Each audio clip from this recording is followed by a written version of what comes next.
యూజువల్గా ఏదన్నా ఫంక్షన్కి ఏదన్నా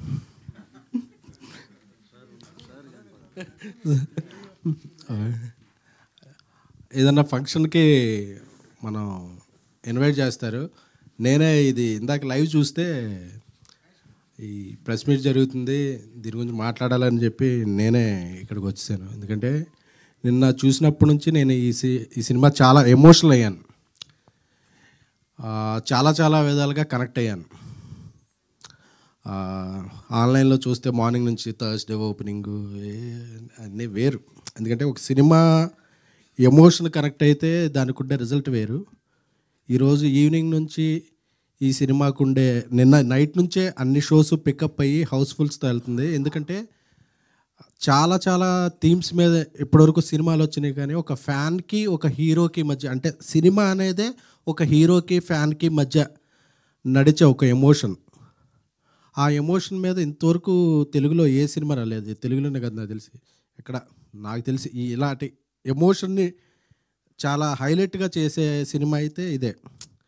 ఎందుకంటే నిన్న సినిమా చూస్తుంటే శ్రీరాముల థియేటర్కి వెళ్ళి సినిమా చూస్తుంటే నాకు ఆర్టిస్టులు ఎవరూ కనిపించట్లేదు. క్యారెక్టర్లన్నీ అలా కళ్ళ ముందు కనిపిస్తుంటే నా కాలేజ్ లైఫ్, ఫ్యాన్గా గడిపిన జీవితం, ఆ పదాలే గుర్తుకొస్తున్నాయి. అంటే మనం ఒక హీరోని చూసి ఎంత ఇన్స్పైర్ అవుతాం, మన జీవితంలో ఎన్ని చేంజెస్ జరుగుతాయి, వాళ్ళని చూసి మన ఆశలు ఎలా ఉంటాయి, ఆశయాలు ఎలా మారుతాయి అనే దానికి ఒక ట్రూ ఎగ్జాంపుల్ సినిమా ఏదన్నా ఉంటే ఆంధ్ర కింగ్ తాలూకా. ఎందుకంటే ఉపేంద్ర గారి ఆ స్క్రీన్ ప్రెజెన్స్ అంటారు కదా, ఆ screen presence, he lit the frame, every frame ఆయన కనిపిస్తుంటే అసలు మనం లీనమైపోతున్నాం. అంటే he's the perfect apt character. అంటే కొన్ని క్యారెక్టర్లు కొంతమంది కోసం పుడతాయి.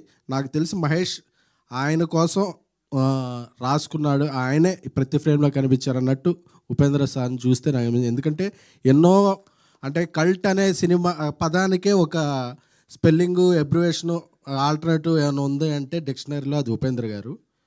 సో చాలా చాలా ఇన్స్పైరింగ్గా అనిపించింది. అలాగే ఎనర్జీ రామ్ గారు అంటేనే ఎనర్జీ. చాలా సీన్స్లో ఆయన ఎనర్జీని కూడా టోన్ డౌన్ చేసి ఒక ఫ్యాన్గా ఒదిగిపోయి ఎక్కడ హైప్ చేయాలో అక్కడ చేసి, డ్రైవింగ్ ఫోర్స్ ఉంటుంది కదా, అదే హీరోలు. ఆ డ్రైవింగ్ ఫోర్స్ కదా వాళ్ళు మాకు ఇచ్చేది. వీళ్ళు ఎవరికి అర్థం కావట్లేదని నేను ఏలూరు నుంచి హైదరాబాద్ వచ్చా, లేకపోతే ఏలూరులో ఉండేవాడిని. లేకపోతే ఫ్యాన్స్ అందరినీ చిన్న చూపు చూస్తున్నారు, ఫ్యాన్స్ని ఎవరో గౌరవించట్లేదు. ఎప్పటికైనా ఫ్యాన్ అనేవాడు గొప్పవాడు అవ్వాలి, అయితే అందరూ ఈ హీరోని గౌరవిస్తారో ఫ్యాన్కి గౌరవం వస్తుంది అనేది నాకు చిన్నప్పుడు నా లైఫ్ చూసుకున్నట్టు అనిపించింది ఈ సినిమా చూస్తే. అందుకే నేను జర్నలిస్ట్ అయ్యాను, ప్రొడ్యూసర్ అయ్యాను, వాట్ ఎవర్. ఏమైనా సరే నేను నమ్మిన నా హీరో గౌరవం తీసుకురావాలనేదే అభిమానిగా నా ఇది.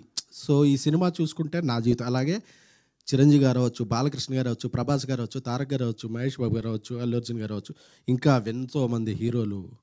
ఎవరి అయినా సరే హీరోలు అందరూ కూడా ఇన్స్పైర్ అయ్యేది. ఎవరి ఫ్యాన్ అయినా సరే మనం ఏమీ ఆశించకుండా ఆ హీరో బాగుండాలి, మనం ఎవరో వాళ్ళకి తెలిసినా తెలియకపోయినా, ఇదొక ప్రపంచంలో తల్లి తండ్రికి ఒక బ్లడ్ రిలేషన్ ఉంటుంది. ఏ రిలేషను లేకుండా జీవితాంతం ఉండే రిలేషన్ ఏదంటే ఒక హీరోకే ఒక అభిమానికి మధ్య ఉండే రిలేషన్ మాత్రమే. అలాంటి రిలేషన్, గొప్ప రిలేషన్ని ఈ సినిమాలో చూపించిన గొప్ప గొప్ప సీన్లకి ఎవ్రీ ఫ్యాన్ కనెక్ట్ అవుతారు. మహేష్ గారికి నాకు ఆయన ముందు నుంచి తెలుసు, ఆయన రాసిన కథకి చాలా చాలా హ్యాట్స్ ఆఫ్. ఆయన తీసిన విధానాన్ని, సంగీత దర్శకులు మంచి మ్యూజిక్ అందించారు. మైత్రి మూవీస్ చాలా కథాబలం ఉన్న సినిమాలను ఎప్పుడు నమ్మి వాళ్ళు తీసే సినిమాలు ఎప్పుడు, ఎందుకు వాళ్ళ సక్సెస్ రేట్ ఇండియాలో నెంబర్ 1 ప్రొడ్యూసర్లు అంటే వేరియస్ జోనర్లు, వేరియస్ కథలకి, ఇలాంటి కథలకు బలం ఇస్తారు.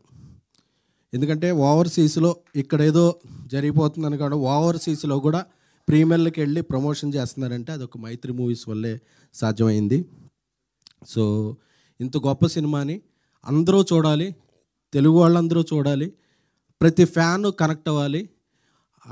ఇంత మంచి సినిమాని అందించిన రామ్ గారికి, అలాగే ఉపేంద్ర గారు కొంతకాలం గ్యాప్ తర్వాత తెలుగులో యాక్ట్ చేశారు. ఉపేంద్ర గారికి, ఆయనకి నేను పెద్ద ఫ్యాన్, మీకు తెలుసు. So love you sir. ఈ సినిమా ఇంకా ఇంకా కలెక్షన్లో ప్రతి షోకి పెరిగి అందరి ఫ్యాన్స్ అభినందనలతో ఆశీస్సులతో ఈ సినిమా పెద్ద విజయం సాధించి అభిమానులకి ఇలాంటి అభిమానులు ఉన్న హీరోలకి అందరికీ పేరు తెచ్చి ఈ ఒక ల్యాండ్ మార్క్ అవ్వాలని కోరుకుంటున్నాను. Thank you so much.